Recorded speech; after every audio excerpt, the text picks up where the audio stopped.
नमस्कार विद्यार्थियों। वेदांत क्लासेज में आप सभी का हार्दिक स्वागत व अभिनंदन। साथियों, आज हम हिंदी में एक नया टॉपिक स्टार्ट करेंगे और उस टॉपिक का नाम रहने वाला है उपसर्ग। क्या नाम रहने वाला है? उपसर्ग रहने वाला है। अगर इस उपसर्ग शब्द को देखें हम कि उपसर्ग पढ़ने की हमें आवश्यकता क्यों पड़ी, तो जैसे शब्दों का वर्गीकरण करते हैं हम। किसका? शब्दों का वर्गीकरण करते हैं या शब्द टॉपिक पढ़ते हैं और इसको नाम भी दे देते हैं हम कई बार शब्द विचार। ठीक है, तो शब्द विचार वाला जो टॉपिक पढ़ते हैं उसमें हम पढ़ते हैं व्युत्पत्ति के आधार पर। किसके आधार पर? व्युत्पत्ति के आधार पर शब्दों को पढ़ते हैं। तो व्युत्पत्ति के आधार पर शब्द तीन प्रकार के होते हैं। एक तो रूढ़ शब्द होते हैं, एक यौगिक होते हैं और एक योग रूढ़ होते हैं। ये तीन टाइप के होते हैं। अब योग रूढ़ शब्दों में कौन कौन से आते हैं? देखो, इसमें आते हैं एक तो संधि, एक उपसर्ग और एक प्रत्यय और एक समास। ये चार टॉपिक इसके अंतर्गत आते हैं।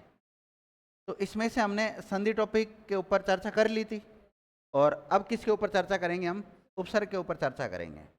तो सभी विद्यार्थी आज नया टॉपिक का नाम लिख लें, उपसर्ग। कौन सा टॉपिक पढ़ेंगे? उपसर्ग पढ़ेंगे।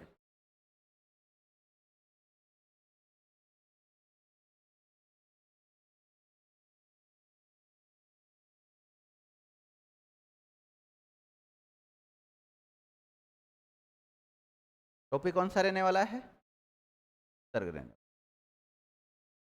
देखो, ये दो टॉपिक एक दूसरे के विपरीत है।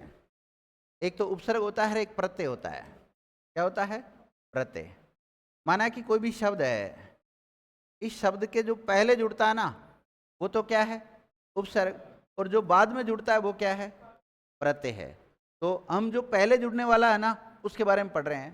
तो ये जो उपसर्ग होता है, ये क्या होता है? मतलब किस स्तर का टॉपिक है ये? शब्द स्तर का, शब्दांश स्तर का, वर्ण स्तर का, अक्षर स्तर का? तो कौन से स्तर का टॉपिक होता है ये? तो ये शब्दांश स्तर का टॉपिक होता है। शब्द का भी अंश है ये। क्या है? शब्द का भी अंश है। तो शब्दांश स्तर का टॉपिक है। तो सबसे पहले तो हम इसमें यही बात लिखेंगे कि उपसर्ग शब्दांश होते हैं। क्या होते हैं? शब्दांश। ना केवल उपसर्ग को हम शब्दांश कहते हैं, बल्कि प्रत्यय को भी किसके अंतर्गत रखते हैं? शब्दांशों के अंतर्गत रखते हैं। तो पहली लाइन तो आप सबसे पहले यही लिखो,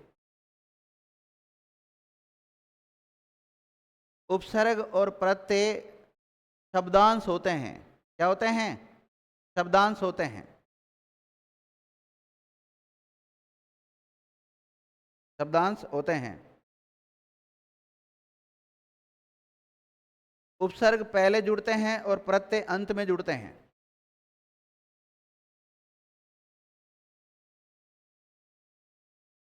उपसर्ग पहले जुड़ते हैं और प्रत्यय अंत में जुड़ते हैं।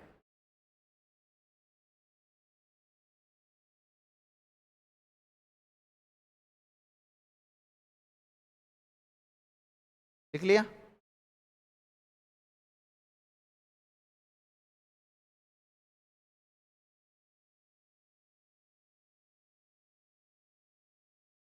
तो सबसे पहले देखते हैं इसकी परिभाषा कि उपसर्ग किससे कहते हैं। तो ध्यान देना, ये उपसर्ग होते हैं पहले तो जुड़ेंगे। किसमें जुड़ेंगे? या तो शब्द में या शब्दांश में जुड़ेंगे। तो उपसर्ग किसे कहते हैं? तो ऐसे, और उपसर्ग को ही हम कहते हैं शब्दांश। क्या कहते हैं? शब्दांश कहते हैं। तो ऐसे शब्दांश जो किसी शब्द या शब्दांश के पहले जुड़ते हो और पहले जुड़कर इस शब्द या शब्दांश में परिवर्तन कर देते हो। क्या कर देते हो? परिवर्तन कर देते हो। और परिवर्तन पूरा भी हो सकता है और आंशिक भी हो सकता है। तो पूर्ण परिवर्तन कर देते हो या आंशिक परिवर्तन कर देते हो। तो लिखो, मैं इसकी परिभाषा लिखा देता हूं आपको।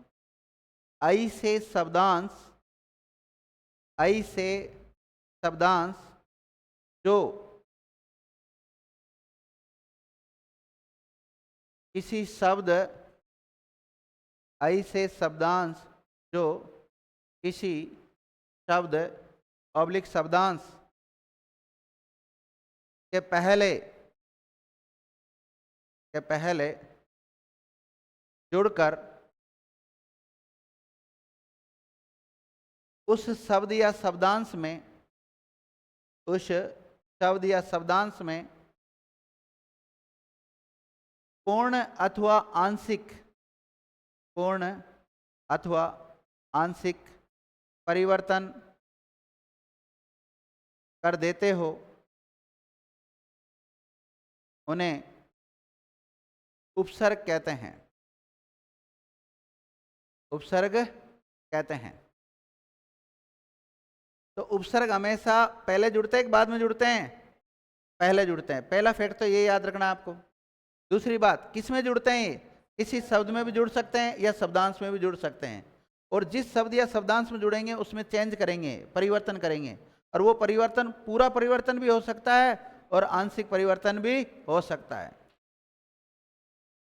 लिखिएगा, उपसर्ग खुद का यानी उपसर्ग स्वयं का कोई निश्चित अर्थ नहीं होता है। उपसर्ग का स्वयं का कोई निश्चित अर्थ नहीं होता है, लेकिन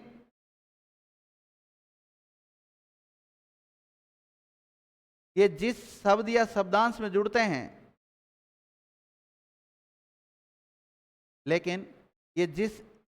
शब्दांश में जुड़ते हैं, उनके अनुसार अपना अर्थ प्रकट करते हैं, है ना? उनके अनुसार अपना अर्थ प्रकट करते हैं।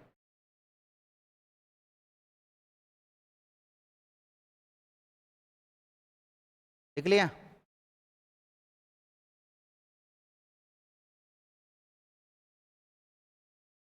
ये तो हो गया आपका एक सामान्य परिभाषा इसकी, उपसर्ग की। अब एक जो शब्द होता है उसमें कितने उपसर्ग हो सकते हैं? तो एक शब्द में एक से अधिक उपसर्ग हो सकते हैं। तो अगला फैक्ट यही लिखो, एक शब्द में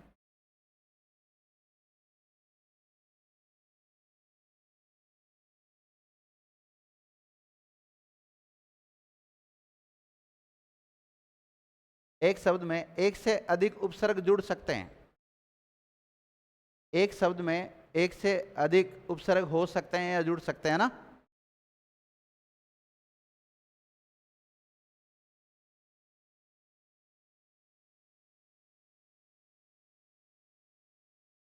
ठीक है।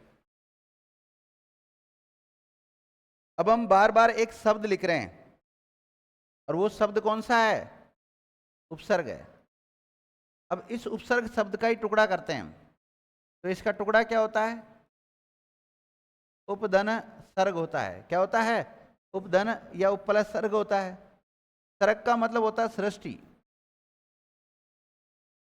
क्या होता है? और सृष्टि का मतलब ही होता है रचना। और उप का मतलब यहां पे लिया गया है समीप से। किससे लिया गया है? समीप से। तो ऐसे शब्दांश जो सृष्टि करते हो, रचना करते हो, या समीप आकर, समीप को क्या बोलते हैं? पास। ये लिख लो ऐसा, उप प्लस सर्ग यानी समीप या पास, और इसका मतलब होता है सृष्टि या रचना। हाँ, मनोज किसका नाम है? मनोज। मनोज कौन है? आपका नाम मनोज है? मनोज ये बता मुझे, इसमें संधि कौन सी हो रही है? कौन सी संधि का नियम काम कर रहा है इसमें? हैं? कौन सी संधि का नियम काम कर रहा है बता पहले तो।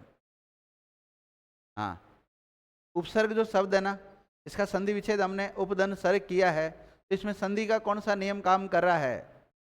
हैं? मनोज बता, जल्दी बता। संयोग होगा, संधि नहीं हो रही, परिवर्तन नहीं हो रहा, कुछ भी परिवर्तन नहीं हुआ, नहीं हुआ तो संयोग है। ये क्या है? संयोग है। इसमें कोई संधि नहीं हो रही, केवल संयोग हो रहा है। वर्णों का मेल तो हो रहा है लेकिन परिवर्तन नहीं हो रहा, तो ये संयोग है, संधि नहीं है। तो इसमें कौन सा उपसर्ग है? उपसर्ग शब्द में कौन सा उपसर्ग है? उपसर्ग शब्द में उप उपसर्ग है। देखो, उपसर्ग शब्द में उप उपसर्ग है। कौन सा उपसर्ग है? उप उपसर्ग है।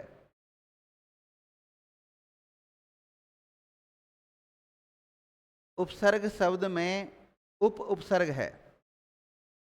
कौन सा उपसर्ग है? उप। उपसर्ग शब्द में उप उपसर्ग है। लिख लिया? ओके। कई बार ये पूछा जाता है कि ये उपसर्ग शब्द जो आप लिख रहे हैं, इस उपसर्ग शब्द का विलोम शब्द क्या होता है? विलोम पूछ लिया जाता है। विलोम होता है ना विपरीतार्थी शब्द।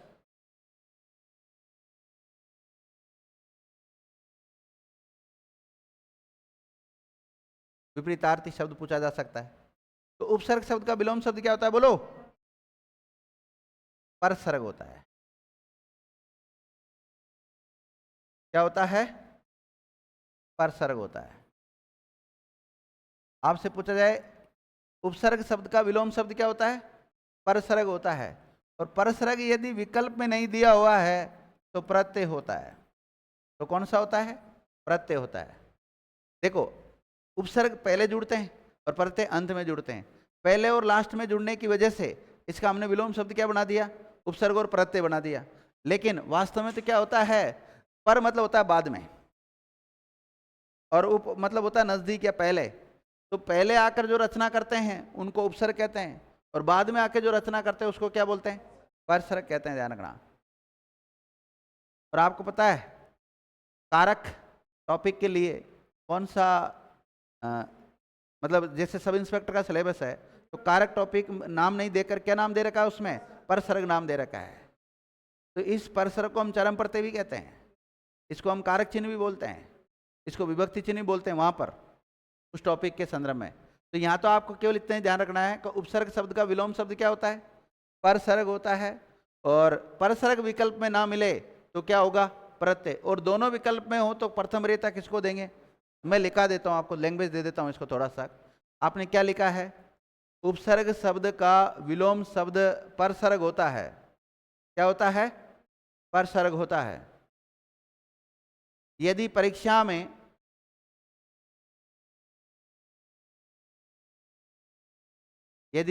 में परसर्ग नहीं दिया हुआ है और प्रत्यय दिया हुआ है तो प्रत्यय को मानेंगे। किसको मानेंगे? प्रत्यय को मानेंगे। प्रत्यय को मानेंगे।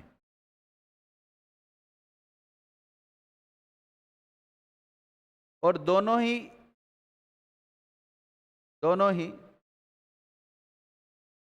परीक्षा में दिए हुए हैं या दोनों ही विकल्प में दिए हुए हैं तो प्रथम वरीयता किसको देंगे? परसर्ग को देंगे। फर्स्ट प्रायोरिटी इसको देंगे। ध्यान रखना।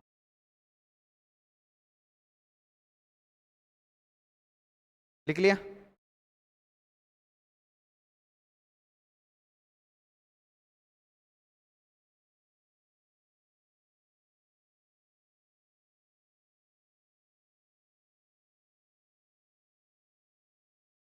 लिख लिया? अगला फैक्ट लिखो।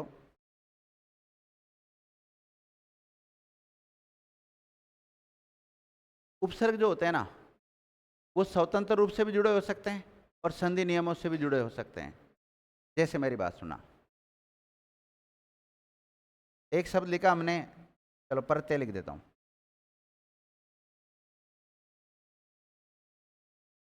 एक तो लिखा प्रतिफल और एक लिखा हमने प्रत्येक। क्या लिखा है? प्रत्येक। जब इसका खंड करेंगे तो इसका टुकड़ा क्या होगा? प्रति प्लस फल। तो कौन सा उपसर्ग जुड़ा हुआ है इसमें? प्रति। और प्रत्येक का खंड करते हैं जब क्या होता है? प्रतिधन एक हो जाता है। इसमें तो आपको पता है यण संधि हो रही है, यण स्वर संधि हो रही है। और इसमें किसी प्रकार की कोई संधि नहीं हो रही, लेकिन खंड तो हो रहा है इसका। ओके। तो फिर ऐसी स्थिति में अगर हम देखें तो देखो ये वाला जो शब्द प्रत्येक बना है ये संधि नियमों से बना है। कैसे बना है? संधि नियमों से बना है। और ये बिना संधि नियमों से बना है।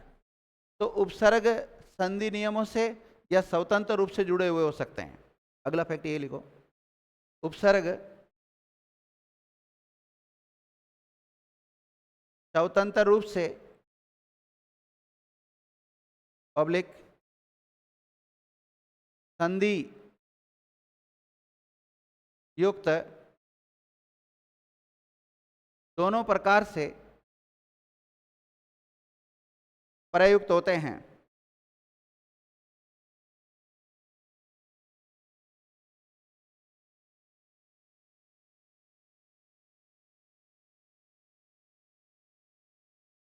लिख लिया? ऐसा लिखो अगला फैक्ट, एक ही शब्द में एक से अधिक उपसर्ग जुड़ सकते हैं। एक ही शब्द में एक से अधिक उपसर्ग जुड़ सकते हैं।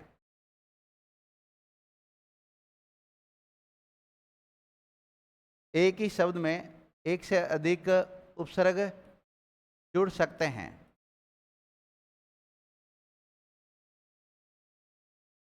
जैसे हार शब्द में अगर प्रति जोड़ते हो, आप क्या जोड़ते हो? हार शब्द में प्रति जोड़ते हो तो क्या बनेगा बताओ? प्रतिहार। और हार शब्द में यदि वी जोड़ते हो तो विहार। और हार शब्द में यदि उप प्रत्यय जोड़ते हो तो क्या बन जाता है? उपहार बन जाता है। जोड़ लो इनको। और हार शब्द में यदि उत जोड़ते हो तो उत प्रत्यय, नहीं उपसर्ग, सॉरी, उत जोड़ते हो तो उद्धार। क्या बनेगा? उद्धार बनेगा। और हार शब्द में यदि आ उपसर्ग जोड़ते हो तो आहार बन जाएगा। क्या बन जाएगा? आहार बन जाएगा। और यदि सम उपसर्ग जोड़ते हो तो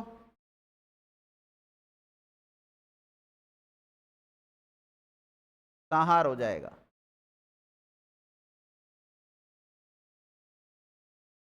बना लो इसके ये सारे। और प्रय जोड़ते हो तो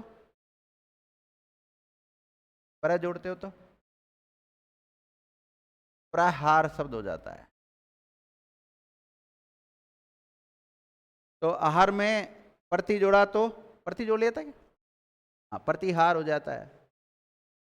वि जोड़ा तो विहार हो गया। उप जोड़ा तो उपहार हो गया। उत जोड़ा तो आ जोड़ा तो आहार हो गया। और प्रय जोड़ा तो और सम जोड़ा तो संहार हो गया।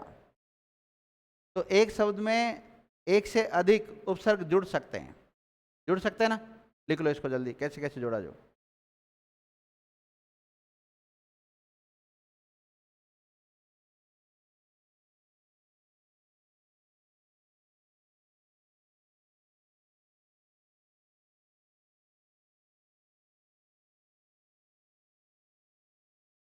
प्रतिहार में हार में प्रति जोड़ा है। तिहार, उद्धार, आहार, समहार, प्रहार और उपहार, ये सारे हार शब्द से बने। देख लो, शब्दों को बनाना ही तो सीख रहे हैं हम भाई। यौगिक शब्दों में आता है क्या है? शब्दों को जोड़ना ही करना ही तो आता है। और 4 टॉपिक आता है इसके अंतर्गत, संधि, समास, उपसर्ग और प्रत्यय आ रहे हैं।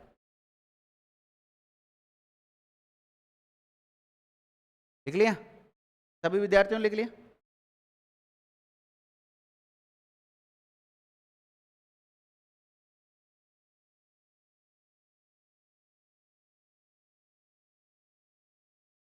योग शब्द में कौन सा प्रत्यय जोड़ा जाए कि संयोग बन जाए? कौन सा जोड़ा जाए? हम जोड़ दो। क्या जोड़ दो? तो क्या बन जाएगा? लिख लो हाथों हाथ।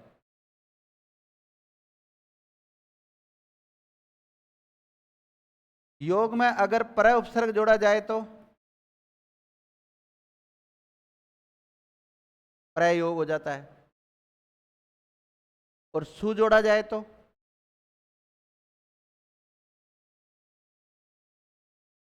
सुयोग हो जाता है। लिखते रहो इनको हाथों हाथ। और प्रति जोड़ा जाए तो है, इसका तो सीधा ही रहेगा, प्रतियोगी बनेगा।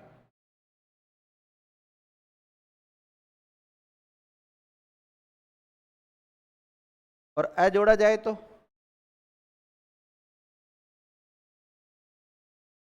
अयोग। और इसमें यदि दुरुपसर्ग जोड़ा जाए तो दुरुपसर्ग जोड़ा जाए तो दुर्योग हो जाएगा, दुर्योग। यदि इसमें कु जोड़ा जाए तो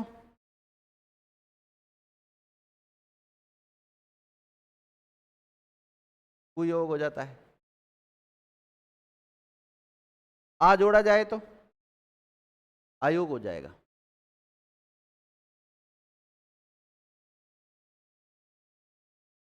और बताओ क्या जोड़ सकते हो इसमें?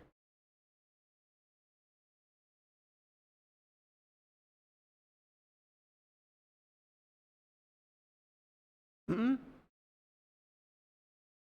हाँ, विधन योग जोड़ा जाए तो वियोग।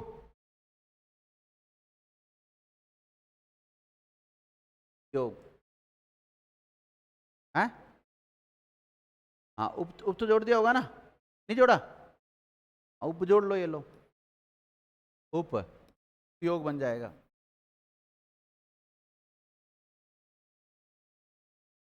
लिख लो सारे।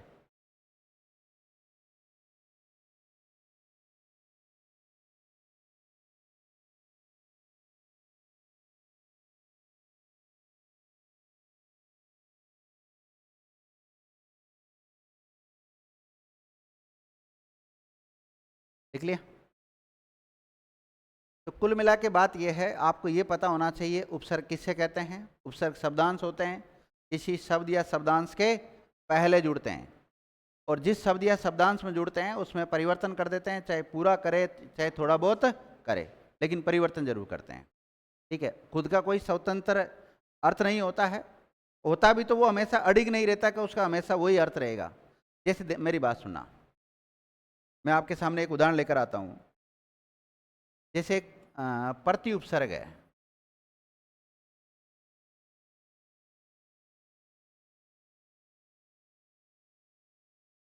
इसका टुकड़ा होता है प्रतिधन अय। क्या होता है? प्रति का मतलब यहाँ पे लिया गया पीछे से, किससे लिया गया? और अय का मतलब लिया गया किससे? आना।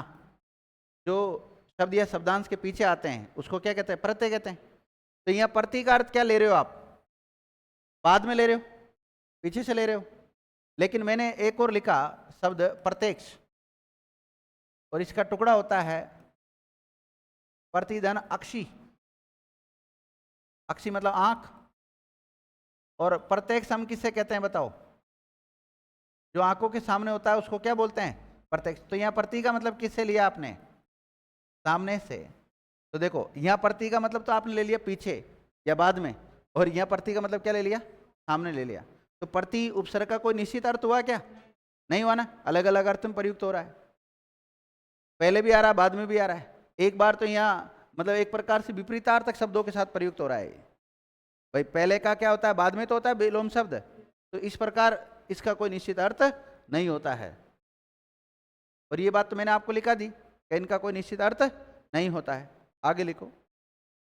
आपसे पूछा जाए कि उपसर्ग के भेद कितने प्रकार के होते हैं, तो उपसर्ग के भेद वैयाकरणों के द्वारा कोई निश्चित नहीं किए गए। फिर भी अध्ययन की सुविधा की दृष्टि से संस्कृत के उपसर्ग पढ़ते हैं हम, हिंदी के उपसर्ग पढ़ते हैं जिन्हें हम तद्भव उपसर्ग भी कहते हैं, और जो संस्कृत वाले होते हैं उनको तत्सम उपसर्ग कहते हैं, और एक विदेशी उपसर्ग पढ़ते हैं। तो लिखिएगा उपसर्ग के प्रकार या भेद। उपसर्ग के प्रकार या भेद।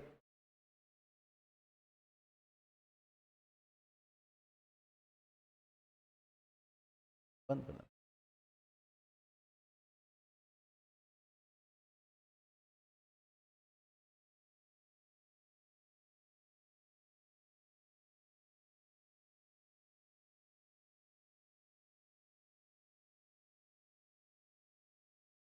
तीन प्रकार के लिख लो। कौन से, कितने प्रकार के होते हैं? तीन प्रकार के होते हैं।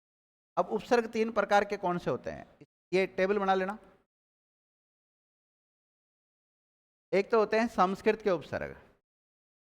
कौन से होते हैं? संस्कृत के उपसर्ग होते हैं, और इन्हीं को ही नाम दिया जाता है तत्सम उपसर्ग। क्या कहते हैं इन्हीं को ही? तत्सम उपसर्ग भी कहते हैं। तो एक तो ये पढ़ने होते हैं, एक दूसरे होते हैं हिंदी के उपसर्ग, और इनको हम कहते हैं तद्भव उपसर्ग। कौन से? तद्भव उपसर्ग भी कहते हैं। और एक ध्यान रखना, ये इनको संस्कृत में अव्यय होते हैं। किसके? संस्कृत के अव्यय जो हिंदी में उपसर्ग की भांति प्रयुक्त होते हैं, एक इनको भी पढ़ना होता है, और एक पढ़ना होता है विदेशी उपसर्ग। कौन से उपसर्ग? विदेशी उपसर्ग। इनके भेद कोई फिक्स नहीं है। तीन बताओ तो ये बता देना, पहला, दूसरा और तीसरा। और अगर पढ़ने हैं जब, ये चारों पढ़ेंगे हम। चारों कौन कौन से? संस्कृत के उपसर्ग, हिंदी के उपसर्ग, और संस्कृत के अव्यय जो हिंदी में उपसर्ग की भांति प्रयुक्त होते हैं, और एक विदेशी उपसर्ग। इस टेबल को बना लो जल्दी से।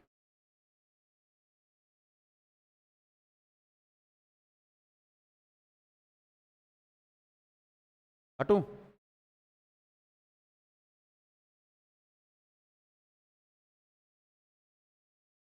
जल्दी उतारो, चार नाम ही तो लिखने हैं। संस्कृत के उपसर्ग, हिंदी के उपसर्ग, और संस्कृत के अव्यय जो हिंदी में उपसर्ग की भांति प्रयुक्त होते हैं वो, और एक विदेशी उपसर्ग। हिंदी वालों को क्या बोलेंगे हम? तद्भव उपसर्ग कहते हैं। और संस्कृत वालों को क्या कहते हैं? तत्सम उपसर्ग कहते हैं।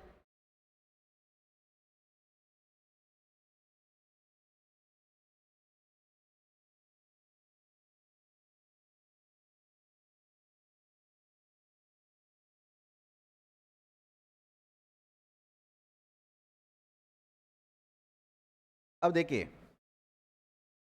ये जो संस्कृत के उपसर्ग है, इनकी संख्या फिक्स है। संस्कृत के उपसर्गों की संख्या कितनी होती है? 22 होती है। ध्यान रखना, कितनी होती है? 22। बाकी इनकी संख्या फिक्स नहीं है, इनकी संख्या फिक्स नहीं है, और इनकी संख्या फिक्स नहीं है। तो आपको केवल 22 उपसर्ग याद करने हैं हिंदी में, और बाकी तो केवल जो पहले जुड़ रहे हैं वो उपसर्ग। और क्या है? ऐसे शब्दांश जो पहले जुड़ते हैं वो क्या है? उपसर्ग है। तो ये 22 याद करने, बस 22 के नाम अभी मैं लिखा दूंगा आपको। पूरा चार्ट बना लिया सभी विद्यार्थियों ने?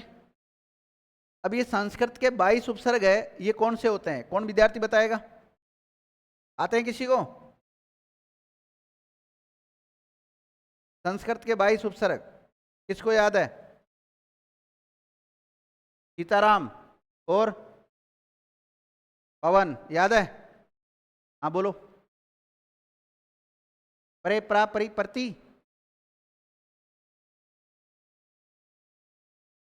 हो गए भाई? आप बोलो।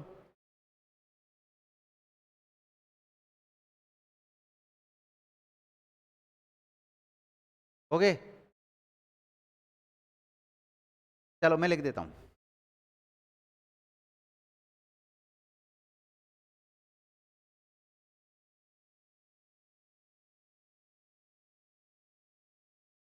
बातें नहीं? देखो, एक तो अति उपसर्ग होता है,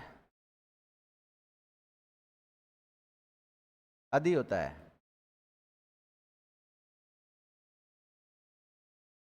अभी होता है, अनु होता है, अप होता है, और अव होता है। ठीक है? एक आ होता है, एक उप होता है, बात है नहीं, उत होता है। उत की जगह पर उद भी मिल सकता है। उत की जगह कौन सा मिल सकता है? उद भी मिल सकता है। उसके अलावा दुर होता है, दुस होता है, नी, निर, निस होता है,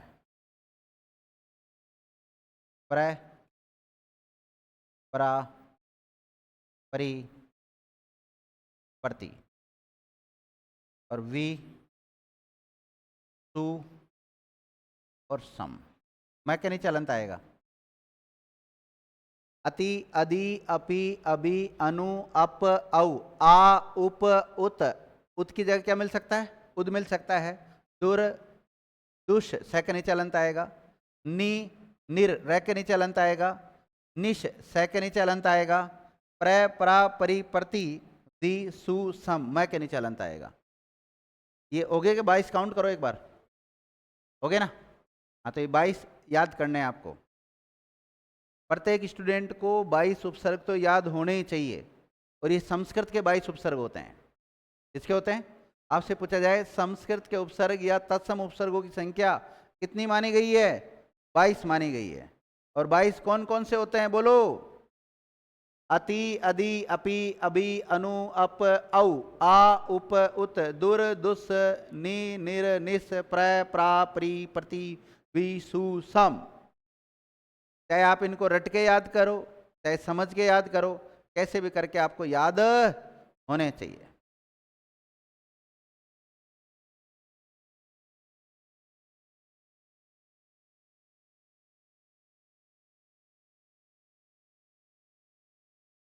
लिख लिया विद्यार्थियों?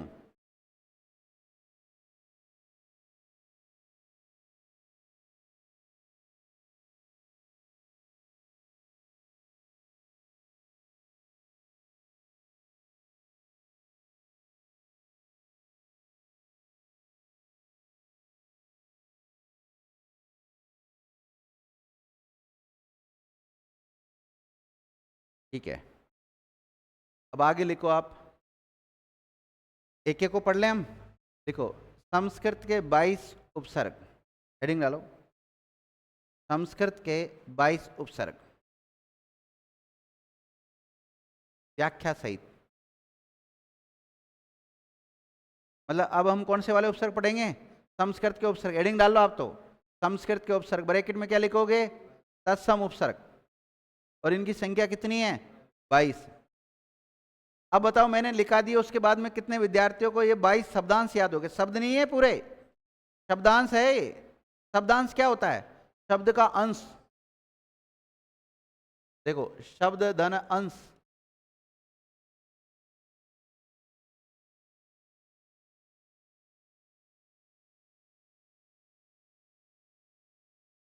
देखो, इस अंश का मतलब होता है हिस्सा। का मतलब क्या होता है? हिस्सा। और इस अंश का मतलब होता है कंधा। क्या होता है?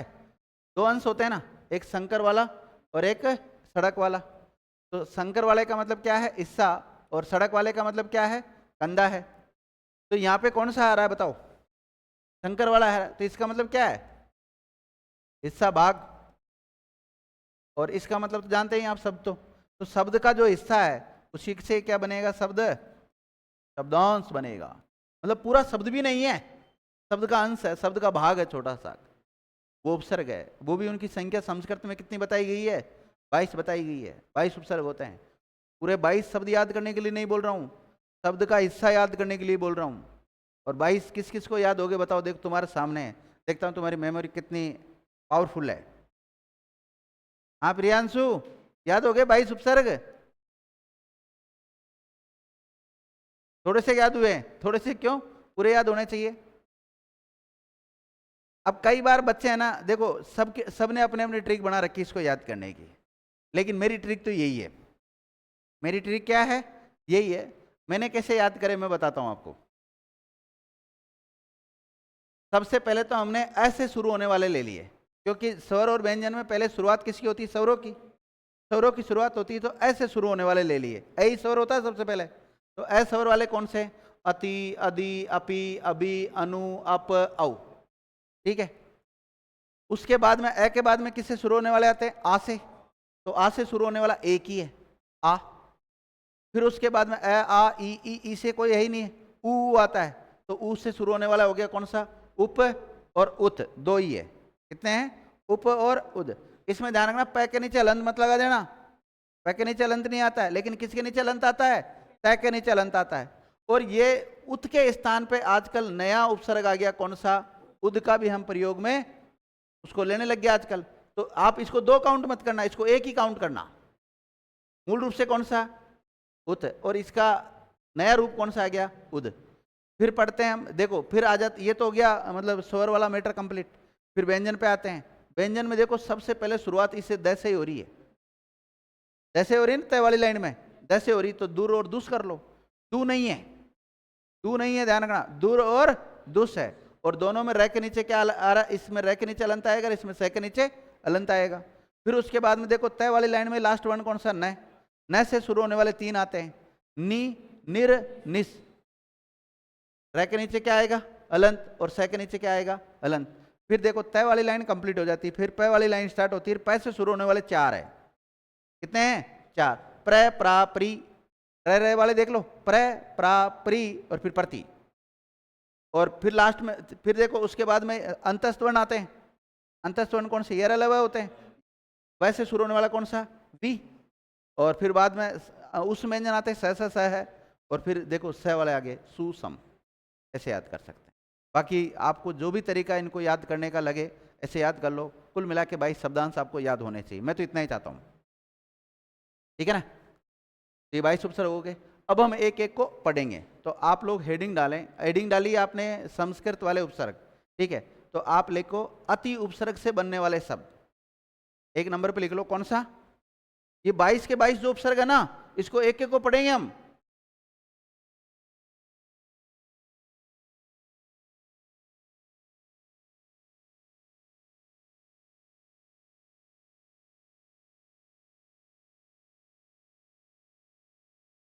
और संख्या भी लिखता रहना है इसमें, 1 नंबर लिख लेना इस पे, है ना? ऐसे लिख लेना, अति उपसर्ग से बनने वाले शब्द, 1 नंबर लिख लेना इसको। इसका अर्थ लिखो।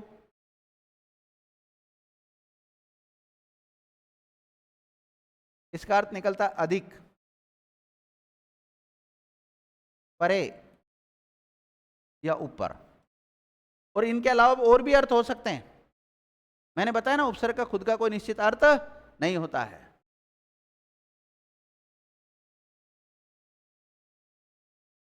हाँ, परे मतलब दूसरा, बिल्कुल सही।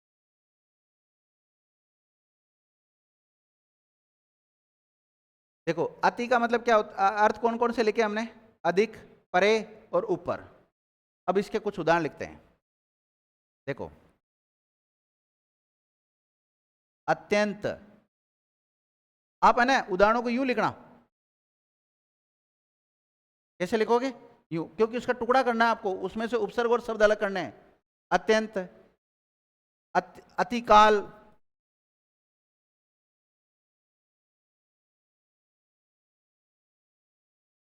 अत्यल्प, अत्यल्प,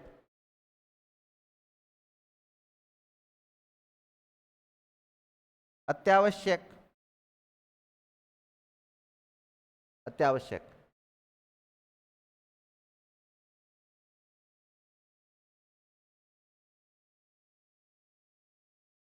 अतिक्रमण। अब मेरी बात सुनना, मैं पहले इन उदाहरणों को समझा देता हूं आपको। देखो अत्यंत का टुकड़ा करेंगे तो क्या होगा? अति धन अंत होगा। होगा कि नहीं होगा? चाय पियोगे? नहीं पियोगे? कोई बात नहीं, मैं पी लेता हूं। तो देखो अत्यंत, अत्यंत का संधि विच्छेद क्या होगा? अति प्लस अंत होता है यण संधि के अनुसार। तो इसमें कौन सा उपसर्ग छुपा हुआ बताओ? अति। क्या स्वतंत्र रूप से जुड़ा हुआ है या संधि नियमों से जुड़ा हुआ उपसर्ग? यहाँ पे संधि नियमों से जुड़ा हुआ है। इसका टुकड़ा क्या होगा? क्या इसमें संधि का नियम काम कर रहा है? तो सब मैंने लिखा है ना, उपसर्ग स्वतंत्र रूप से भी जुड़े हो सकते हैं और संधि नियमों से भी जुड़े हुए हो सकते हैं। अत्यल्प का अति धन। अब देखो अगर आपको संधि आती है तो कोई दिक्कत नहीं आएगी इनको टुकड़े करने में, लेकिन संधि अगर नहीं आती तो बंधु मामला गड़बड़ है। हिंदी का एक क्रम होता है, सबसे पहले वर्ण विचार पढ़ाया जाता है, फिर संधि पढ़ाई जाती है, फिर उपसर्ग पढ़ाए जाते हैं, फिर प्रत्यय पढ़ाए जाते हैं, साथ में समास भी पढ़ा देते हैं। अगर इस क्रम से बच्चा पढ़ता है ना तो कोई दिक्कत। लेकिन आपको पता है ये टॉपिक कितने बड़े हो जाते हैं, संधि ले जाती 10-15 दिन तो सीधे सीधे, समास ले जाता है 10-1 दिन, 8 दिन तो मानो ही, ठीक है, ढंग से पढ़ते तो 8 दिन तो लगते ही हैं। और उसके बाद में ये उपसर्ग ले जाता है 2-3 दिन, प्रत्यय ले जाता है 2-3 दिन, और वर्ण विचार ले जाता है 5-6 दिन तो ले ही जाता है कम से कम। तो देख लो, सवा महीना हो गया लगभग, 1 महीना तो हो गया ना सीधा सीधा, ऐसा होता है। और बच्चा कहता है सर 1 महीने में कोर्स कराओ, 1 महीने में कोर्स कैसे करा देंगे, नहीं होता।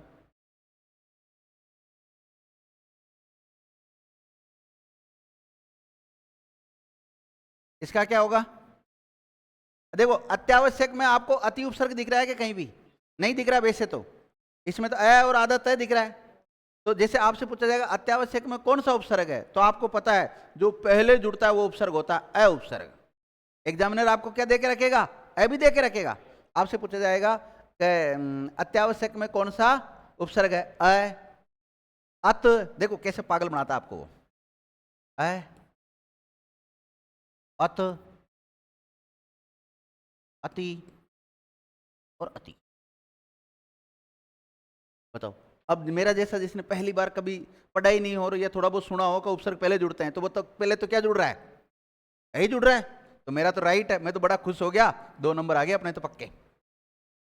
आए कि नहीं आए 2 नंबर भाई? देखो कितना सरल एग्जामिनर ने क्वेश्चन दिया है कि कौन सा उपसर्ग जुड़ा हुआ है। उपसर्ग पहले जुड़ते हैं, अ जुड़ा हुआ है, राइट है।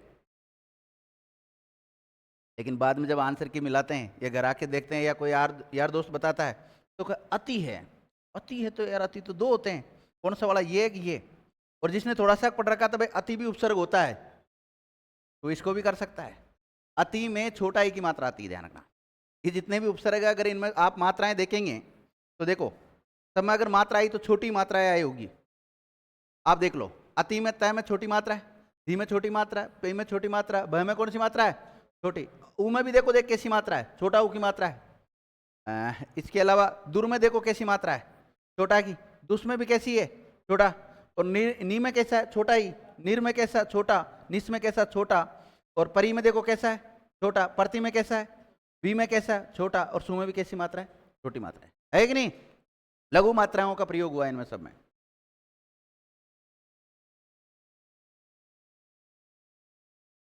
कहां तक पढ़ लिया था हमने, अत्यावश्यक, तो इसका क्या होगा, अति धन आवश्यक। और इसका क्या होगा, मैं संधि विच्छेद नहीं पढ़ा रहा हूं, मैं आपको क्या पढ़ा रहा हूं, उपसर्ग टॉपिक पढ़ा रहा हूं। भूल मत जाना आप कि वापिस सर ने संधि पढ़ाना चालू नहीं कर दी, उपसर्ग टॉपिक चालू किया हमने। लिख लो इनको जल्दी।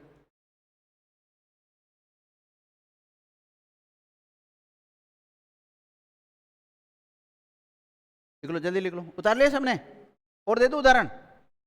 चलो,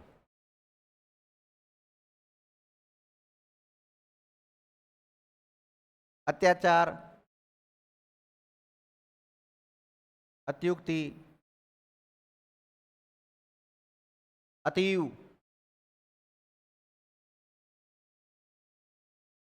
और अति प्लस इंद्रिय।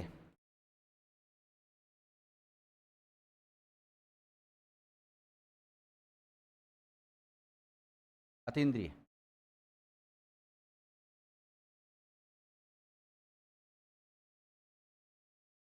लिख लिया।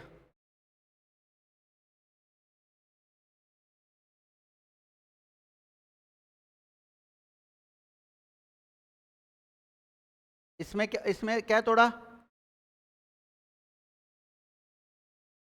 अब अति, धन, आचार, यही तोड़ा है। और आधन चार को भी तो तोड़ सकते हो आप, आधन चार को भी तो तोड़ सकते हो, आचार बन गया ना। देखो, चार में आ जोड़ा तो और बी जोड़ा तो इसका मतलब चार में उपसर्ग तो जुड़ता है। और मैंने आपको लिखाया था एक शब्द में एक से अधिक उपसर्ग हो सकते हैं, डिपेंड करता है एग्जामिनर हमसे पूछना क्या चाह रहा है। दूसरी बात, जो उपसर्ग जुड़ते हैं वो संधि नियमों के अनुसार भी जुड़ सकते हैं और स्वतंत्र रूप से भी जुड़ सकते हैं, ठीक है ना। आगे ये बात समझ में आपके। तो ये अति उपसर्ग से बनने वाले शब्द कौन कौन से लिखे आपने, बोलिएगा एक बार। हाँ हाँ,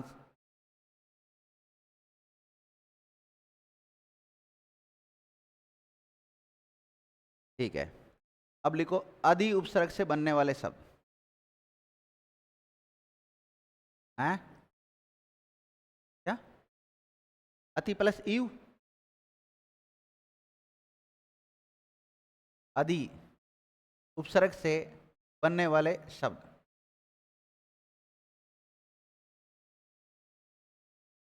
अर्थ लिखो विद्यार्थी इसका।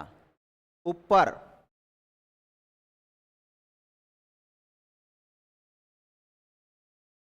अधिक, प्रधान, मुख्य या ऊंचा।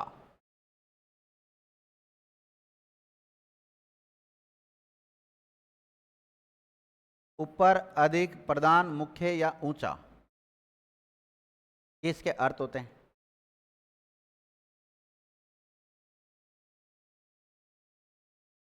लिख लिया? अब इसके उदाहरण लिखो। अधि उपसर्ग से बनने वाले शब्द लिखने हैं ना हम। आपने ये लिखा अधि उपसर्ग से बनने वाले शब्द, तो अधि का अर्थ लिख लिया हमने। अर्थ क्या लिखा आपने? ऊपर, अधिक, प्रधान, मुख्य या ऊंचा। जैसे आपके सामने लिखा मैंने एक शब्द अधीक्षक, क्या लिखा? तो अधीक्षक में छोटा ई की मात्रा आती है कि बड़ी आती है? हैं? छोटा ई लिखते हैं कि बड़ा लिखते हैं अधीक्षक में? ये बताओ मुझे। देखो अभी बहुत मामला गड़बड़ आप लोगों का। जो अधीक्षक शब्द है ये शुद्ध है कि ये शुद्ध है? चलो ये बताओ, इसके पक्ष में कौन कौन है? 1 2 3 4 5 6 7 8 9 10 15 100 200। ठीक है, ओके। और इसके पक्ष में कितने हैं? 2 3 4 5 10 15 50। अच्छा, 50 जने इसके पक्ष में बोल रहे हो? अच्छा, निर्दलीय भी है, नोटा भी है। देखो बंधु, इसका मतलब आपने संधि नहीं पढ़ी है। जो इसके पक्ष वाले हैं ना, उन्होंने संधि नहीं पढ़ी है। ये इसमें दीर्घ संधि का नियम काम कर रहा है। अधि, देखो लिखेंगे जब तो छोटा लिखेंगे अधि, तो उपसर्ग तो छोटा होता है। और मैंने देखो अधि उपसर्ग लिखा तो भी ई की मात्रा किस लगाई? छोटी लगाई है। तो अधि धन इक्षक। अब आपको पता है इसमें ई आ रहा है, इधर ई आ रहा है, दोनों मिलके क्या हो जाएगा? बड़ा ई। तो शब्द क्या बनेगा? अधीक्षक। तो अधीक्षक का, अधीक्षक में उपसर्ग कौन सा है? अधि है। बनेगा नहीं बनेगा? इसी प्रकार अध्यक्ष, देखो शब्द लिखते रहो आप। अध्यक्ष, अधीक्षक, अध्यक्ष, अध्यापक, क्या लिखा है? अध्यापक।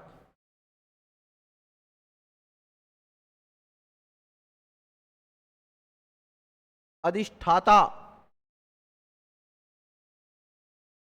अधिग्रहण,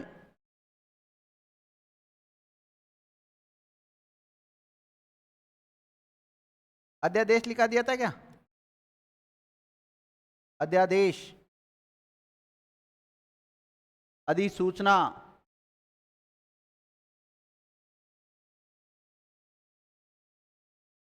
अधिसूचना,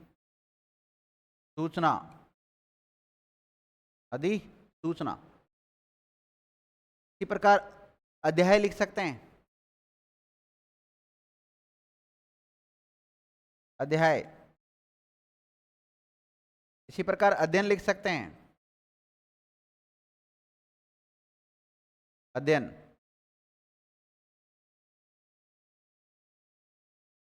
अधिकार लिख सकते हैं, अधिकार। अधिनियम, अधिकार।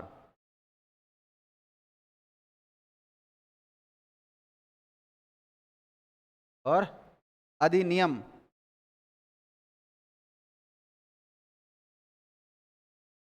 लिख लिया? करो इनको खंड करो, इनका अलग अलग टुकड़े करो, इनको तोड़ो।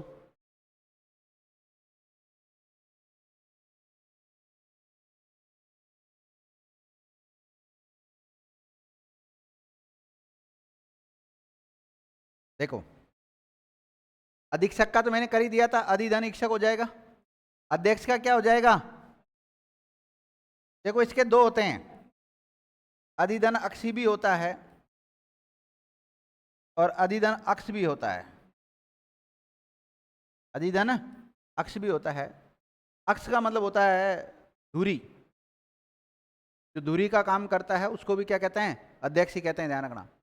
और एक अपनी आंखों के सामने जो बैठा रहता है, जैसे माना कोई सभा होती है और उसके सामने एक व्यक्ति बैठा रहता है, तो उसको भी क्या कहते हैं? अध्यक्ष कहते हैं। और अधिष्ठाता, जिससे पूछूंगा वो बताएगा मुझे। हाँ लोकेश,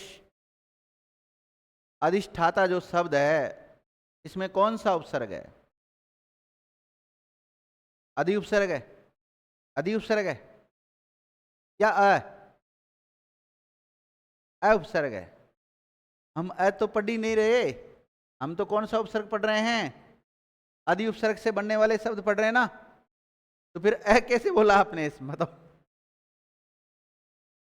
आपको तो ये दिख गया, पहले अ दिख रहा है, अधि इसमें तो सीधा सीधा दिख रहा है, बल्कि अधि दिख रहा है कि नहीं दिख रहा सीधा सीधा? अब देखो भाई, अधि तो उपसर्ग है इसमें,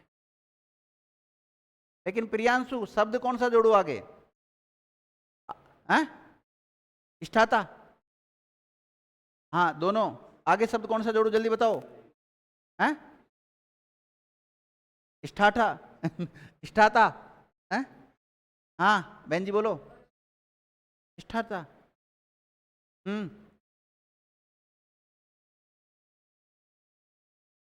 बोलो। हाँ बोल बोल बोल सीताराम।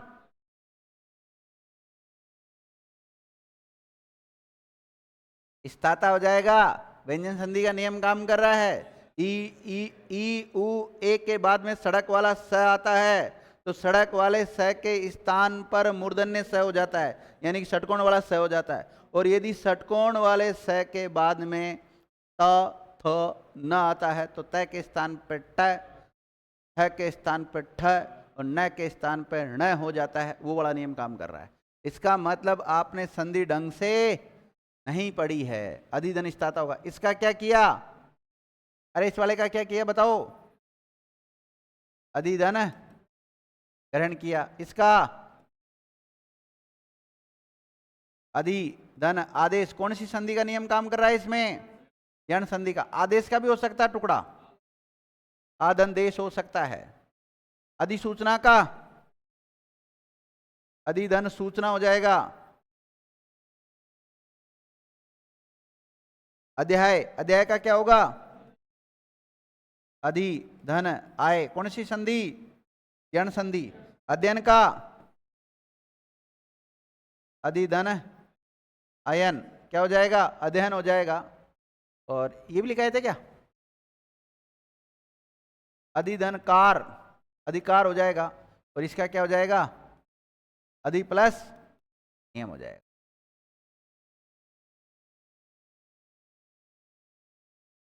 यही है, ठीक है।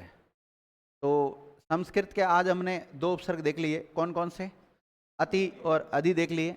अब 20 उपसर्ग और बचे हैं इसके, और 20 उपसर्गों के बारे में चर्चा करेंगे नेक्स्ट क्लास में। आज की क्लास को यहीं विराम देते हैं, क्योंकि अब समय इजाज़त नहीं दे रहा साथियों। Thank you.